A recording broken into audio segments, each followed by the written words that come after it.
Hi friends, आज हम जानेंगे अलग अलग तरीके के जो किडनी का इवोल्यूशन किस तरीके से हुआ वो जानेंगे। तो describe evolution of kidney in vertebrates, जैसा कि क्वेश्चन इस तरीके से भी आ सकता है कि give a comparative account of kidney in vertebrate series, या give a comparative account of kidneys in reptiles, birds and mammals में किस तरीके से। तो यहाँ पर देखेंगे हर तरह के किडनी के बारे में चर्चा करेंगे। जो इवोल्यूशन हुआ, सबसे पहले सिंपल किडनी था, उसे थोड़ा कॉम्प्लेक्स, उससे और कॉम्प्लेक्स होते होते हम लोगों में सबसे ज़्यादा कॉम्प्लेक्स किडनी है। तो उसी को किस तरीके से इवोल्यूशन हुआ वही आज जानने की कोशिश करेंगे। तो समझते हैं कि the evolution of kidney from lower to higher vertebrate occurred in 4 stages में यह आया। जो अभी हम लोग की किडनी देखते हैं वो 4 स्टेजेस, मतलब चौथे स्टेजेस का वही रूप देखते हैं। द एक्सक्रीटरी और urinary system consist of a pair of kidneys and their ducts, यानी कि शामिल है एक्सक्रीटरी जो होते हैं। The kidneys are more or less compact but is lying dorsal to coelom. जो सिलोम होते हैं इसके पीछे साइड में किडनीज अधिकतर में पाया जाता है। आ किडनी जो होते हैं बना होता है यूरिनिफेरस ट्यूब्यूल्स, जिसको यहाँ पर रीनल ट्यूब्यूल्स भी कहते हैं। यूरिनिफेरस या रीनल ट्यूब्यूल्स भी इसी का कहते हैं। और इसी में हम देखते हैं अलग अलग तरीके के कि the uriniferous tubules of kidney develop in sequence starting from anterior end of the mesomere. This are segmentally arranged, ये होते सेगमेंटली अरेंज्ड होते हैं। One pair in each trunk segment. The uriniferous tubules has the flowing parts होते हैं uriniferous tubules का। तो ये सब पार्ट देखते हैं, जैसा कि यहाँ पर ये नॉर्मली किडनी अधिकतर में इसी तरीक़ा से किडनी दिखाई देता है। मैमल्स में भी हम इस तरीके से किडनी का स्ट्रक्चर देखे होंगे, तो यही सब, लेकिन इसको हम इस तरीके से जानते हैं किडनी। तो ये जो पार्ट देखते हैं इस तरीके से किडनी होता है हमारे बॉडी में, नेफ्रॉन का। तो यहाँ पर देख रहे हैं कि बाउमन्स कैप्सूल इस तरीके से होता है। फेरेंट आर्टेरियोल, ये फेरेंट आर्टेरियोल है, ये अंदर ग्लोमेरुलस वाला स्ट्रक्चर जानते होंगे। उसके बाद इस तरीके से जो पार्ट देखते हैं ये प्रोक्सिमल, क्योंकि ये बाउमन्स कैप्सूल के बगल में, इसीलिए इसको हम प्रोक्सिमल कॉन्वुलेटेड ट्यूब्यूल कहते हैं। और यहाँ पर देख सकते हैं इससे बहुत ज़्यादा दूरी पर है, तो इसलिए डिस्टल कॉन्वुलेटेड ट्यूब्यूल्स कहते हैं। इस तरीके से जो लूप बनता है उसको हेनले लूप कहते हैं। यहाँ पर इस तरीके से बहुत ज़्यादा निकला रहता है, इसी के द्वारा बहुत सारे सिक्रीट होते, तो ये नेफ्रोस्टोम्स कहते हैं। ये जो देखते हैं कलेक्टिंग डक्ट। तो ये पार्ट डायग्राम बहुत आसान है, देखे होंगे। तो इसी डायग्राम के बारे में थोड़ा यहाँ पर लिखा हुआ है कुछ बात की।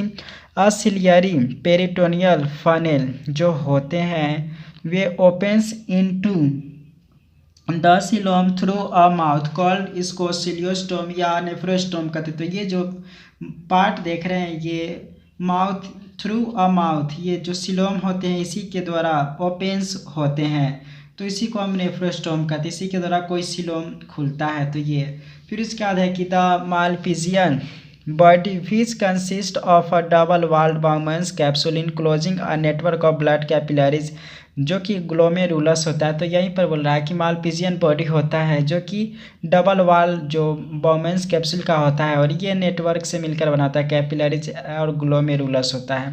फिर क्वाइल्ड ट्यूबुलर पोर्शन के बारे में बात करते हैं। तो जो क्वाइल्ड ट्यूबुलर पोर्शन जो होते हैं वे डिफ्रेंशिएटेड होते हैं, यानी कि ये वाला पार्ट देख रहे हैं तो अलग अलग तरीके डिफ्रेंशिएटेड इनटू 3 पार्ट्स होते हैं। एक प्रॉक्सिमल कन्वुलेटेड ट्यूब्यूल, और जो कि succeeded by a nearly straight tubule से होते हैं। U shaped Henle's loop which is followed by the distal convoluted tubule. तो इस तरीके से ये नॉर्मली किडनी में अधिकतर हम इस तरीके से देखते हैं। अब यहाँ पर देखते हैं ये आर्कीनेफ्रोस और होइनेफ्रोस कहते हैं। तो यहाँ पर आर्किया होइनेफ्रोस में यही सब पार्ट आता है, इवोल्यूशन इसी से आता है। तो ये नाम से पता चल रहा है कि आर्कियोनेफ्रोस, तो आर्की मतलब होता है बहुत पुराने समय के, और नेफ्रोस का मतलब होता है नेफ्रॉन। तो बहुत पुराने ज़माने में नेफ्रॉन एकदम सिंपल टाइप के रहता था, जो कि आप अभी डायग्राम मतलब यहाँ पर देख भी रहे किस तरीके सिंपल है। ये वोल्फियन डक्ट है, जैसा कि यहाँ पर देख रहे हैं वोल्फियन डक्ट, क्लोएका है, यूरेटर है, और मेटा नेफ्रोस है, मेजोनेफ्रोस, प्रोनेफ्रोस। तो इस तरीके के पार्ट पहले के समय में था। तो आर्की नेफ्रोस ये पार्ट अभी हम देख रहे हैं। तो इस पार्ट के बारे में है कि invertebrate nitrogenous waste such as urea, uric acid and urates जो होते हैं eliminated from the body by a pair of kidney के द्वारा ये सीक्रेट होता है। लाइंग इन ट्रंक रीजन में ये होता है on one either side of the dorsal aorta. The ancestral vertebrates had a pair of long kidneys होते हैं, जिसको आर्की ये यहाँ पर कर रहा है कि बहुत पुराने समय के वर्टिब्रेट्स में इस तरीके के पेयर ऑफ किडनी था, यानी कि आर्की नेफ्रोस था पुराने ज़माने के, which extended by the entire length of body cavity में वह बड़ा था। इस kidney had segmentally arranged tubules था वन पेयर, यानी कि बॉडी सेगमेंट में, which opened separately into the body cavity of मतलब बॉडी कैविटी बाय नेफ्रोस्टोम्स के द्वारा वह था। Near each nephrostome was Malpighian tubule था। मालपिजियन ट्यूब्यूल जानते होंगे जहाँ पर बहुत सारे प्रोडक्ट इकट्ठा मतलब होते हैं, मतलब जो भी डक्ट एक्सक्रीटरी वेस्ट होते हैं इस जगह पर जमा होते हैं। द ट्यूब्यूल्स जो ट्यूब होता है किडनी का opened into duct small archinephric duct which joined the cloaca. Archinephros is found only in the larval myxine, जिसको असाइक्लोस्टोम कहते हैं। सोम यहाँ पर एपोडन एम्फीबियंस में होते हैं। फिर अब ये सब बात तो नॉर्मल देखे हैं कि ये पुराने समय के किडनी के ये सब कैरेक्टर था, तो इस तरीके से यह बहुत ज़्यादा एक्सटेंडेड था एंसेस्ट्रल में। अब यहाँ पर देखते हैं कि the evolution of kidney from lower to higher vertebrate occur जो होता है इन 4 स्टेजेस में, 4 स्टेजेस में। तो in present day vertebrates the kidney tubules जो होता है डेवलप वह एंटेरियो पोस्टेरियरली या डेवलप हुआ है successive stages. This are follows, ये सब नीचे है चारों मतलब स्टेजेस। एक पहला स्टेज तो देख लिए जो कि सबसे पहला था ये आर्किनेफ्रोस, उसके बाद आया है इसी में ये प्रोनेफ्रोस, मेजोनेफ्रोस, उसके बाद यहाँ पर मेटानेफ्रोस। तो हम बात करते हैं सबसे पहले बहुत पुराने समय के, यानी कि प्रोनेफ्रोस।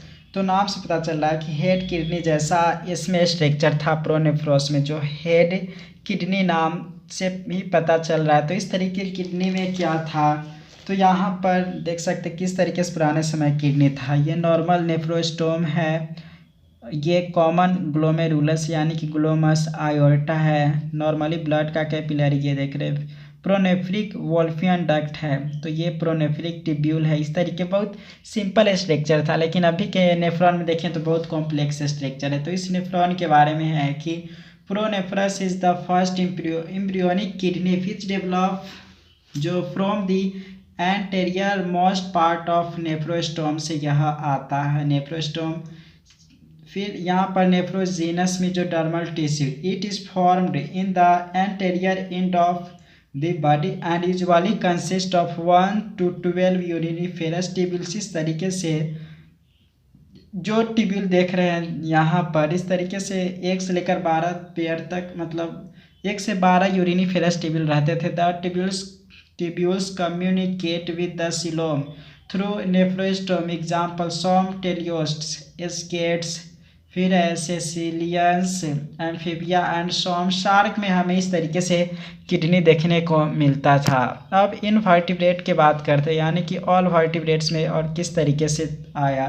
तो in all vertebrates a pair of pronephros appears during embryonic stage but remain functional for a time in the embryonic of some lower vertebrates में यह आया। जो लोअर वर्टिब्रेट में था इस ऐसा था जो ऊपर किडनी देखे वो वही आसान तरीके से था। इन मेनिटेलियोस्ट एंड हैग फिश, जिसको साइक्लोस्टोम कहते हैं, माउथ गोला रहता है, उस तरीके के फिश में pronephros remain functional throughout life while in other vertebrate it is transitory structure and disappear during development. के समय वह डिसअपियर हो जाता था, लेकिन कुछ ऐसे ही फिश है जो उसके पूरे ज़िंदगी भर इस तरीके का स्ट्रक्चर उसमें रहता था किडनी। तो प्रोनेफ्रोस का स्ट्रक्चर देख लिए, ड्रॉ करने आना चाहिए क्या क्या पार्ट है और थोड़ा इसके बारे में लिखने आना चाहिए। अब हम बात करते हैं मेजोनेफ्रोस, यानी कि उसे थोड़ा डेवलपिंग वाला पार्ट देख सकते डेवलप हुआ, तो इस तरीके से बहुत सारे कुछ खास पार्ट डेवलप होने लगे। तो इस किडनी के बारे में है कि द मेजोनेफ्रोस और Wolffian body lies behind the pronephros से आया। In the beginning It consists of segmentally arranged urinary ferrous tubules, but later on segmental arrangement is lost due to branching of the tubules in each segment. The newly formed secondary tubules acquired their जो होते हैं on मालपिजियन body बाद में acquire हो गया, वही आगे चलकर डेवलप हुआ, जैसा कि ये वाला पार्ट देख रहे हैं। इसके पार्ट के देखेंगे तो ये इस स्ट्रक्चर में देख रहे हैं, इस वाला स्ट्रक्चर में कि mesonephric ducts as a carrier of urine and sperm in dogfish में इस तरीके से वह होता है जो कि स्पर्म को भी कैरी करता है किडनी। तो ये मेसोनेफ्रिक टाइप की किडनी है।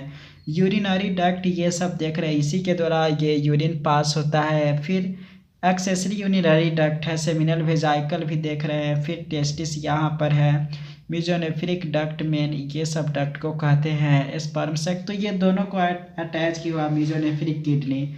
अब यहाँ पर mesonephric duct carrying only urine जो होते हैं, जैसा कि एमनियोट्स में हम देखते हैं, तो यहाँ पर खाली यूरिन को पास करने देता है, तो ये यूरिनरी डक्ट हो गया।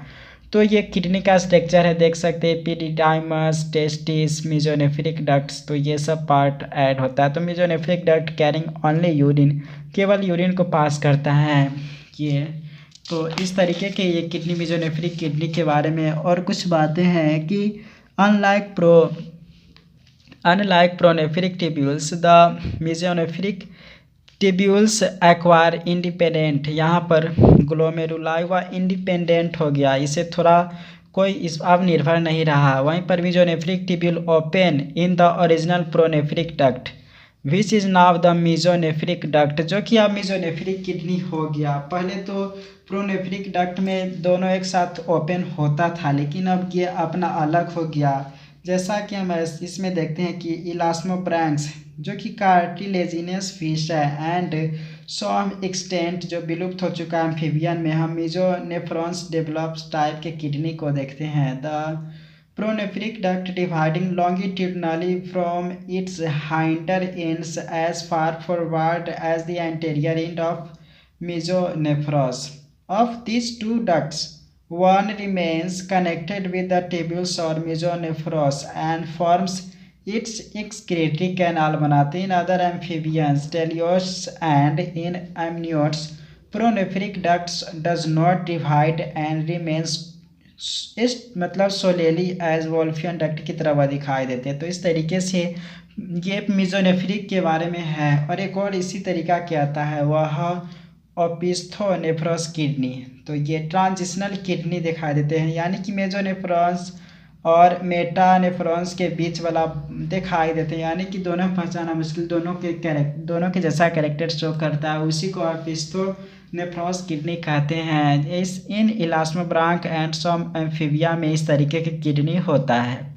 The tubule in this kidney develop in the region occupied both mesonephros and metanephrons, but their development not like of the metanephrons के डेवलप के जैसा इसका नहीं, लेकिन दोनों के जैसा दिखाई देता है। तो ये ओपिस्थोनेफ्रॉस के बारे में था। अब हम बात करते हैं यह लास्ट टाइप के किडनी यानी कि मेटानेफ्रॉस के बारे में। तो यह थोड़ा हाईली डेवलप्ड टाइप के किडनी, जैसे कि हम लोग को भी देखेंगे तो इसी तरह का किडनी में शामिल है, यानी कि मेटानेफ्रॉस टाइप के किडनी हम लोग का है। तो इस तरीके की किडनी में है कि adult functional kidney of all amniotes, जो भी अमोनिया सिक्रीट करता है सभी में मेटानेफ्रॉस टाइप की किडनी होता है, जैसे कि सर्टेन केसेस में देखते हैं। तो कुछ रेप्टाइल्स जैसे लिजार्ड एंड इकाइडना जो कि प्रोटोथेरियंस मैमल्स होते हैं। मेसोनेफ्रॉस मतलब mesonephros is functional for a short period after birth but it's soon replaced by metanephros में यह रिप्लेस्ड हो गया। Each metanephros develops from the posterior most part, जैसे कि कॉर्डल पार्ट देखते हैं, टेल वाला पार्ट के देखते हैं में जो nephrostome behind the mesonephros near cloaca from the Wolffian duct. तो यहाँ पर कॉर्डल पार्ट देखते हैं नेफ्रोस्टोम का, वह अब आ गया mesonephros near cloaca from the Wolffian duct. फिर है कि अ ट्यूबुलर आउट ग्रोथ जो होते हैं, यानी कि ट्यूबुलर आउट ग्रोथ क्या होता है, जैसा यूरेटर और urinary duct. Arises fish मतलब grows forward parallel to parents ducts into the nephrostome In the nephrostomy, the ureter gives off a varying number of branches, बहुत सारे ब्रांचेस देता है, जैसा हम लोग के किडनी में देखते हैं. These branches from the collecting tubules and यहाँ पर calyces. The nephrogenic tissue give rise to numerous metanephric tubules. Each uriniferous tubules develops a Bowman's capsule into which penetrates a glomerulus. तो ये आसान बात इसलिए बता सीधे पढ़ते जा रहे हैं. जैसा कि हम लोग किडनी में देखते हैं कि जो नेफ्रोजेनिक टिश्यू होता है वह बहुत सारे मेटानेफ्रिक ट्यूब्यूल्स में देता है, और ईच यूरिनिफेरस ट्यूब्यूल्स जो होता है वह बोमेंस कैप्सूल में जाकर होता है और वहाँ पर पिनिट्रेट्स करता है ग्लोमेरुलस पार्ट को, और the tubule lack peritoneal funnel so that all connection with the coelom is lost हो जाता है. इन मेटानेफ्रोस की बात करें तो the segmental that all connection with the coelom is lost हो जाता है. In metanephros the segmental arrangement of uriniferous, यहाँ पर ट्यूब्यूल्स लॉस्ट होता है. तो मेटानेफ्रोस में इस तरीके से यूरिनिफेरस ट्यूब्यूल्स ज़्यादा दिखाई नहीं देते न, एक तरीके से लॉस्ट ही होता है. हम लोगों में बहुत सारे ट्यूब्यूल्स नहीं दिखाई देते हैं. अब कंक्लूजन बात करें तो यही सब की कंक्लूजन लिख सकते हैं कि it is presumed that kidney of vertebrates have been derived from the primitive kidney in three phases, namely have pronephros, mesonephros and metanephros, but all these types are never functional at the same time. ये same time पर कभी functional सभी नहीं है. We see that its evolution associated with the mode of living.